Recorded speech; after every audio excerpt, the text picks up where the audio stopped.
Secretary General of the United Cities and Local Governments of Africa, Your Excellencies, Honorable Ministers, distinguished guests and delegates, good afternoon. I'm Harris Tuluma, the Minister for Sports, Culture and Youth Affairs from the Kingdom of Eswatini. As a country, we do now have a ministry that is responsible for the arts. It's a relatively new ministry. I think it is 13 years now since it was established. But we see this as a commitment by government in the direction of empowering the youth and to give more attention to the arts and culture sector, which had previously been neglected. Yet, as most speakers have said, it is a multi-billion-dollar industry and contributes significantly to the GDP of any country and also alleviate one of Africa's biggest challenges, which is youth unemployment. As a country, we've got a very rich art and cultural heritage with a number of local festivals and concerts. We are in the region, we're in region 5 of the African Union, that is the SADC region. We do have a renowned annual dance ceremony, which we normally have in August. And we also have what we call Iguana ceremony in December. And such cultural activities attract a lot of people from the region and beyond, so it has got a very strong tourism aspect.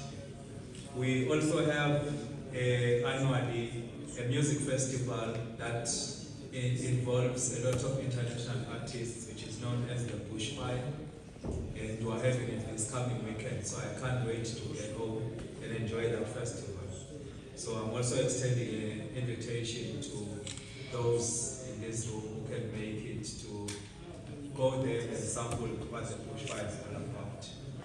In the arts and culture space, it is an industry that is slowly growing.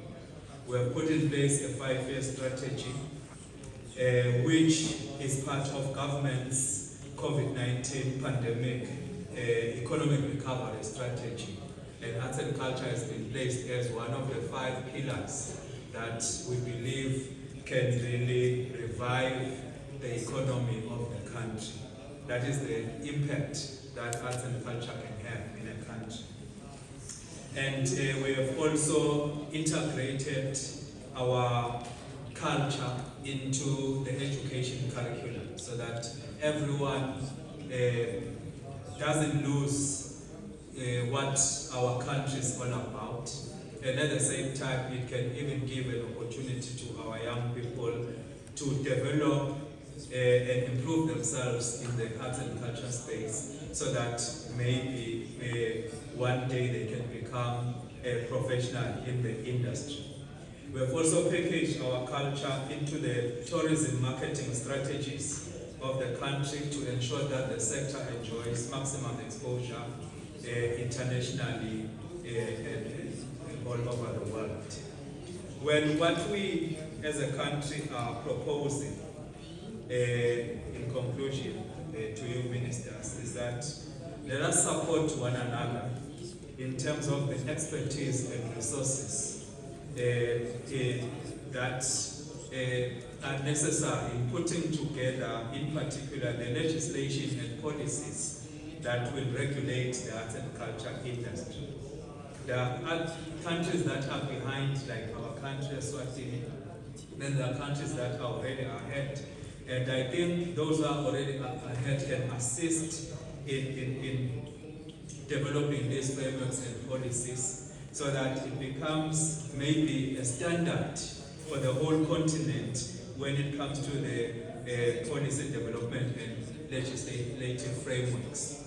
The other proposal that we are putting forward as a country is to have the intellectual property laws and policies being continental too, because we know that we've got physical borders separating our countries, but arts and culture flows through those borders.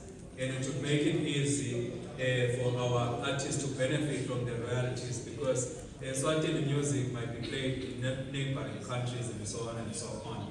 So it is something that we believe in. And then we're also proposing, lastly, partnerships, strong partnerships and collaborations amongst us as African countries.